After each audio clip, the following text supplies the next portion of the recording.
ভৌতিক গল্প আপনারাই শুনে দেখুন বন্ধুরা। স্বনামধন্য সাহিত্যিক সুনীল গঙ্গোপাধ্যায়ের গল্প দক্ষিণের দরজা। দক্ষিণ দিকে দরজা নাকি জীবনের নেতিবাচক প্রভাব ফেলে, অসুস্থ করে দেয়, বাস্তুশাস্ত্র তাই বলে। নবদম্পতি অবশেষে একটা ভালো বাড়ি খুঁজে পেলেও শুরু হলো ভূতের উপদ্রব। তাই কি সাহিত্যিক গল্পের নাম রাখলেন দক্ষিণের দরজা। দক্ষিণের দরজা। বিয়ে করার পর আমি একটা সার সত্য জানলাম। মেয়েদের খুশি করতে গেলে একটা ভালো বাথরুমওয়ালা বাড়ি থাকা দরকার। বিয়ের পর মেয়েদের কাছে স্বামীর শরীর, যৌবন কিংবা পৌরুষ কিংবা টাকা পয়সা কিংবা খ্যাতি সবই তুচ্ছ হয়ে যেতে পারে যদি বাড়ির বাথরুমটা ভালো না হয়। যে বাড়িতে জলের কষ্ট, সে সংসারে শান্তি নেই। আমার স্ত্রী শান্তার স্নান করতে সময় লাগে 40 থেকে 50 মিনিট। স্নানের ঘরটা তার একটা বিলাসিতার জায়গা। সুতরাং আমি যে ফ্ল্যাটই ভাড়া করি, বাথরুমটা কিছুতেই তার মনের মতন হয় না। ফলে আমার গৃহশান্তি নষ্ট হবার উপক্রম। এই জন্য আমাকে ঘন ঘন বাড়ি বদলাতে হয়। কলকাতা শহরে পছন্দসই ফ্ল্যাট খুঁজে পাওয়া দুষ্কর। তাছাড়া প্রত্যেকবার নতুন ফ্ল্যাট নিতে গেলেই ভাড়া বেড়ে যায়। কিন্তু এসব কথা শান্তাকে বোঝানো যাচ্ছে না। বাড়িতে ফিরে স্ত্রীর সঙ্গে ঝগড়াঝাটি করার বদলে ফ্ল্যাট খুঁজে বেড়ানো অনেক উত্তম কাজ। 3-4 বার বাড়ি বদলাবার পর দক্ষিণ কলকাতায় লেকের ধারে আমরা একটা চমৎকার ফ্ল্যাট পেয়ে গেলাম। ছিমছাম, ছোট্টখাটো এবং পরিষ্কার, ঠিক যেন আমাদের জন্যই তৈরি। ভাড়াও সাধ্যের মধ্যে। 2টি বাথরুম। একটা সাধারণ লোকের হলেও শোবার ঘরের সঙ্গে লাগানো বাথরুমটা এক কথায় অনবদ্য। রীতিমতন চওড়া, সাদা টালি বসানো, ধপধপে চকচকে। বাথরুমের জানলা দিয়ে দূরের মাঠ ও গাছপালা দেখা যায়। শান্তার দারুণ পছন্দ হয়ে গেল। পরের রবিবারেই আমরা বাড়ি বদল করলাম। রীতিমতন হইচই আনন্দে কাটলো কয়েকটা দিন। বন্ধুবান্ধব, আত্মীয় স্বজন যারাই এলো বাড়িতে, পছন্দ হলো সকলেরই। শান্তার মেজাজও বেশ ভালো। আমি একটু বেশি রাত করে বাড়ি ফিরলেও রাগ করে না। বুঝতে পারি সবই ওই বাথরুমের গুণে। শান্তা এখন স্নানের সময়টা বাড়িয়ে 1 ঘন্টা করেছে। শাওয়ারের নিচে দাঁড়িয়ে 2-3খানা রবীন্দ্রসঙ্গীত গায়। প্রথম ঘটনাটি ঘটল দিন আষ্টিক আগে। আমরা ঘুমোই অনেক রাত করে, প্রায় সারা শহর ঘুমিয়ে পড়ার পর। একবার ঘুমোলে সহজে আমার ঘুম ভাঙে না। আমি অঘরে ঘুমোচ্ছিলাম। হঠাৎ শান্তা আমাকে ঠেলা দিয়ে বলল, এই এই শুনছো? বেশ কিছুক্ষণ ডাকাডাকির পর আমার ঘুম ভাঙল। ঘুম জড়িত গলায় আমি বললাম, কি? কে যেন দরজায় ধাক্কা দিচ্ছে। এত রাত্রে আবার কে দরজায় ধাক্কা দেবে? সত্যি? ও কিছু না, ঘুমাও ঘুমাও। ওই তো আওয়াজ হচ্ছে, তুমি শুনতে পাচ্ছ না? আমি কান পেতে শুনলাম। হ্যাঁ, একটা আওয়াজ পাওয়া যাচ্ছে বটে, খুব জোরে নয়। কেউ যেন খানিকটা দ্বিধা ও সংকোচের সঙ্গে দরজায় ধাক্কা দিচ্ছে, যাতে প্রতিবেশীদের ঘুম না ভাঙে। আমি শুয়ে শুয়ে জিজ্ঞেস করলাম, কে? আওয়াজটা থেমে গেল। আমি শান্তাকে বললাম, হাওয়ায় ধাক্কা দিচ্ছে বোধহয়। ও কিছু না, ঘুমো। মোটেই হাওয়ার ধাক্কায় এরকম শব্দ হয় না। স্বামী হিসেবে এবার আমার উঠে একবার দেখা উচিত, নইলে শান্তা আমাকে ভীতু ভাববে। কিন্তু শীতের রাত্রে বিছানা ছেড়ে উঠতে ইচ্ছে করে কি? তবু উঠতে হলো। আলো জ্বালালাম, দরজা খুলে দেখলাম বাইরে কেউ নেই। বাইরে আলো জ্বেলে সদর দরজা খুলে দেখলাম, সিঁড়িতে উকি দিলাম, কেউ নেই। কাউকে কোথাও দেখতে না পেয়ে আমাকে এই সিদ্ধান্ত নিতেই হলো যে হাওয়াতেই ধাক্কা লেগেছে কিংবা ইঁদুরে খটখট করছিল। ফ্ল্যাটের মধ্যে ইঁদুর থাকা কোনো কাজের কথা নয় অবশ্য। শান্তা ইঁদুর দেখলে খাটের ওপরে লাফিয়ে ওঠে। কাল সকালে এর একটা কিছু ব্যবস্থা করতে হবে। আলো টালো নিভিয়ে আবার শুয়ে পড়লাম। একটু বাদে সবেমাত্র ঘুমের ঘোর এসেছে, এই সময় আবার দরজায় শব্দ, এবার বেশ জোরে। শান্তা রীতিমতন ভয় পেয়ে চেঁচিয়ে উঠল, এই এই! আমি গম্ভীর গলায় বললাম, কাল সকালে ব্যাটাকে ঠান্ডা করব। শান্তা আরও ভয় পেয়ে বলল, কে? কাকে? ইঁদুর। ধ্যাৎ, ইঁদুর কখনো এত জোরে আওয়াজ করে? ইঁদুররা কী যে পারে আর কী যে পারে না তা কি আমার পক্ষে জানা সম্ভব? কে না জানে ইঁদুরেরা মানুষের চেয়েও বেশি চালাক। শান্তা বলল, আওয়াজটা দক্ষিণ দিক থেকে আসছে, খুব সম্ভব বাথরুমের দরজা থেকে। এটা একটা গুরুতর ব্যাপার। শান্তার প্রিয় বাথরুম যদি ইঁদুর থাকে তাহলে সেটা তো সাংঘাতিক কথা। আমাকে আবার ফ্ল্যাট খুঁজতে হবে। আবার উঠতে হলো।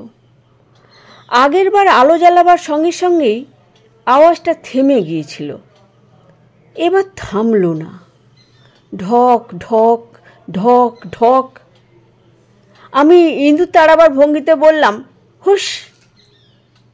তবু আরেকবার আওয়াজটা হলো। বাথরুমের দরজা বাইরে থেকে ছিটকিনি বন্ধ। আমি দরজা খুলে দেখতে যাচ্ছি, শান্তা আমার হাত চেপে ধরে বলল, ভেতরে যদি কেউ লুকিয়ে থাকে? কণ্ঠস্বর মোটা করে আমি জিজ্ঞেস করলাম, কে? ভেতরে কে? আর কোনো সাড়া শব্দ নেই। শান্তা বলল, আমার ভয় করছে, আমার ভীষণ ভয় করছে। ভয় পাওয়া মেয়েদের মানায়। অনেক সময় ভয় পেলে মেয়েদের খুব সুন্দর দেখায়, কিন্তু স্ত্রীর সামনে যে স্বামী সাহস দেখায় না তার জীবনই ব্যর্থ। আমি বীর দর্পে শান্তার হাত ছাড়িয়ে দরজাটা খুলে ফেললাম। কেউ ছুটে বেরিয়ে এসে আমাকে আক্রমণ করলো না। একটু অপেক্ষা করে বাথরুমের মধ্যে মুখ বাড়িয়ে দেখলাম, না, কেউ নেই, কোনো ইঁদুরও না। ভালো করে সব জায়গাটা পরীক্ষা করবার পর আমি শান্তাকে ভেতরে ডাকলাম। শান্তাও দেখলো বাথরুমের কোথাও বড় ইঁদুরের লুকিয়ে থাকার কোনো সম্ভাবনা নেই। তাহলে কিসের আওয়াজ হলো বলো তো? হাওয়া ছাড়া আর কি হবে? হাওয়ায় কখনো এরকম আওয়াজ হয়? ঠিক আছে, কাল সকালে সেটা চিন্তা করা যাবে। ভেতরে তো কেউ নেই দেখলেই, সুতরাং ভয়ের কিছু নেই। সে রাত্রে আর কিছু ঘটল না। পরদিন সকালে উঠে শান্তা আর আমি আবার বাথরুমটা পরীক্ষা করে দেখলাম। সেখানে কোনো রকম সন্দেহজনক চিহ্ন নেই। দিনের আলোয় অনেক কিছুই স্বাভাবিক মনে হয়। ব্যাপারটা তেমন গুরুত্ব না দিলেও সেদিন আমি বাড়ি ফিরলাম সন্ধ্যের আগেই। শান্তা খুব খুশি হলো। আমরা একসঙ্গে বেরিয়ে একটা সিনেমা দেখে এলাম রাত্রের শোতে। সারাক্ষণ আমরা গত রাত্রির ঘটনা নিয়ে একটাও কথা বলিনি। শুতে যাবার আগে শান্তা বলল, জানো, ঠিকই জি বলছিল, এই ফ্ল্যাটটায় খুব ঘন ঘন ভাড়াটে বদলায়। আমি জিজ্ঞেস করলাম, কেন? তা জানি না, আগের ভাড়াটেরে নাকি মাত্র 15 দিন থেকেই চলে গেছে। ভাগ্যিস গেছে, নইলে এমন চমৎকার ফ্ল্যাটটা আমরা পেতাম না। কিন্তু এত ভালো ফ্ল্যাট, ভাড়াও বেশি না, তবু লোকে এটাতে থাকতে চায় না কেন বলো তো? সে চিন্তার দরকার নেই। আবার যদি আজ রাত্রে আওয়াজ হয় তাহলে কালকেই আমি ইঁদুর মারার ওষুধ কিনে আনব। কিছুক্ষণ শান্তাকে আমি হাসি ঠাট্টায় ভুলিয়ে রাখলাম। ও ঘুমিয়ে পড়ার পরও আমি জেগে থেকে বই পড়লাম কিছুক্ষণ। একবার দরজাটার দিকে চোখ যাচ্ছে আর মনে হচ্ছে যেন কেউ ওর আড়ালে দাঁড়িয়ে আছে। পরক্ষণেই বুঝতে পারি মনের ভ্রম। বারবার এক কথা ভাবলে এইরকম হয়। একবার আমি বিছানা থেকে উঠে দরজাটা খুললাম, ভালো করে দেখলাম একবার। বাইরের দিকে জানলাটাও বন্ধ করে দিলাম যাতে হাওয়া না আসে। আজ আর কোনো আওয়াজ হবে না। দরজাটা আবার বন্ধ করে দিতে যাচ্ছি, শান্তা চেঁচিয়ে উঠল, কে কে? আমি শান্তা, আমি। তুমি ওখানে কি করছো? আরে তুমি কি আমাকে দেখে ভয় পাচ্ছ নাকি? শান্তা এসে আমাকে জড়িয়ে ধরল। আমি দরজাটা বন্ধ করে শান্তাকে বিছানায় কাছে নিয়ে এলাম। সঙ্গে সঙ্গে আবার দরজায় শব্দ হলো, ঢক ঢক ঢক। শান্তা তীক্ষ্ণ চিৎকার করে উঠল। আমি বললাম, চুপ, শুনতে দাও। কি শুনবে? দেখি আর কি হয়। আরও একবার ঢক ঢক শব্দ হয়ে থেমে গেল। আর কিছুই না। শান্তা চাপা স্বরে ফুঁপিয়ে ফুঁপিয়ে কাঁদতে লাগলো। আমি বললাম, একটা রাত জেগে দেখা যাক আর কি হয়। তুমি ঠিক ঘুমিয়ে পড়বে, তুমি ঠিক ঘুমিয়ে পড়বে। না, ঘুমোবো না। আজ একটা কাজ করা যাক, বাথরুমের দরজাটা খুলে রাখি বরং। উঠে তাই করলাম। কিন্তু শোবার ঘরের পাশের দরজাটা খুলে রাখা কিংবা সারা রাত জেগে বসে থাকা কোনোটাই কাজের কথা নয়। আমি শান্তাকে বললাম ব্যাপারটা অগ্রাহ্য করতে। যত রকম ব্যাখ্যা হওয়া সম্ভব, যেমন বাতাসের ধাক্কা, দূরে রাস্তার হঠাৎ কোনো গাড়ির ঝাঁকানি কিংবা অন্য কোনো দরজার আওয়াজ। শান্তা কিছুই বিশ্বাস করল না। দরজার গায়ে হাত দিয়ে বলল, এত মোটা কাঠের দরজা কখনো এমন নড়তে দেখিনি। সে রাতটা এইভাবে কাটল। এরপর পরপর 3 রাত আর কিছুই ঘটল না। এরপর আমি নিজেই একটু ভুল করে ফেললাম। সে রাতে বন্ধু বান্ধবদের পাল্লায় পড়ে আমার বাড়ি আসতে একটু দেরি হয়ে গেল, প্রায় মধ্যরাত। এতক্ষণ শান্তা একা বাড়িতে। সিঁড়ি দিয়ে উঠতে উঠতে খুবই অনুতপ্ত হয়ে পড়লাম। শান্তার কাছে ক্ষমা চাইতে হবে। শান্তা দরজা খুলল।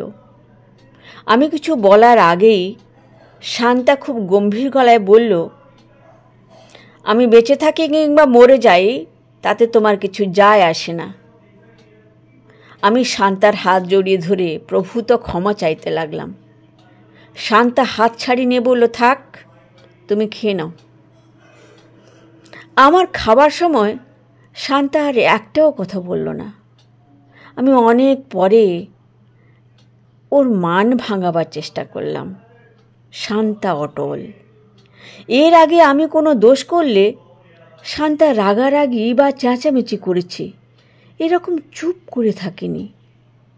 আমি শান্তার মাথায় হাত দিয়ে বললাম, তুমি কি আজকে আবার ভয়টয় পেয়েছ? না। দরজাটায় আওয়াজ হয়েছিল? না। তবে? শান্তা বেশ কিছুক্ষণ চুপ করে আমার মুখের দিকে তাকিয়ে রইল। শান্তার চোখ অন্যরকম হয়ে গেছে। খুব আস্তে আস্তে বলল, শোবার আগে আমাকে একবার বাথরুমে যেতে হবে, কিন্তু আমার ভয় করছে। ভয় কি? যাও না, আমি তো দরজার কাছেই দাঁড়িয়ে আছি। তোমাকেই আমার ভয়? তার মানে? শান্তা, কি হয়েছে কি? আমি বাথরুমে গেলে তুমি বাইরে থেকে ছিটকিনি বন্ধ করে দেবে না তো? কি বলছো কি? সত্যি করে বলো, দরজা বন্ধ করে দেবে না তো? আমাকে আটকে রাখবে না তো? বলতে বলতেই শান্তা হু হু করে কেঁদে উঠল। আমি ওকে জড়িয়ে ধরলাম। শান্তা, শান্তা, তোমার কি হয়েছে বলো? তুমি আমাকে বিশ্বাস করো না? শান্তা অনেকক্ষণ কেঁদে নিজেকে একটু সামলে নিল। তারপর আস্তে আস্তে বলল, সেই মেয়েটির স্বামী তাকে বাথরুমে আটকে রেখেছিল, আর বেরুতে দেয়নি। সে বেচারি দরজা ধাক্কিয়েছে, কেউ খোলেনি। কে? কোন মেয়েটি? গত বছর যারা ভাড়া থাকতো। কি হয়েছে তার? সে মরে গেছে। তার স্বামী তাকে বাথরুমে আটকে রেখেছিল। সেই মেয়েটি রোজ এসে দরজায় ধাক্কা দেয়। যত সব কুসংস্কার। আমি জানি সেই মেয়েটি রোজ দরজার কাছে এসে দাঁড়ায়। দরজা বন্ধ থাকলেই সে ভয় পায়। আমি দরজাটার দিকে তাকালাম। আমার ভূতের ভয় নেই, তবু একটু গা ছমছম করতে লাগলো। দরজাটা কীরকম ভয়ঙ্কর রকমের গম্ভীর, এক্ষুনি যেন কেঁপে উঠবে। সারা রাত আমি দরজাটার পাশে দাঁড়িয়ে রইলাম। একবার ধাক্কা দিলেই সঙ্গে সঙ্গে খুলে আমি মেয়েটাকে দেখব। সেই দুঃখিনী মেয়েটিকে আমি সান্ত্বনা দিতে চাই, কিন্তু সে আমাকে দেখা দিলে না। পরের দিন সকালবেলা আমি মিস্ত্রি ডাকিয়ে দরজার বাইরের ছিটকিনিটা খুলিয়ে ফেললাম। তারপর থেকে কোনোদিন দরজায় আওয়াজ হয়নি। শান্তাও ভয় পায় না। এক অদ্ভুত রহস্যময়তা ঘিরে রইল আমাদের, তাই না বন্ধুরা? মতামত দিতে ভুলবেন না।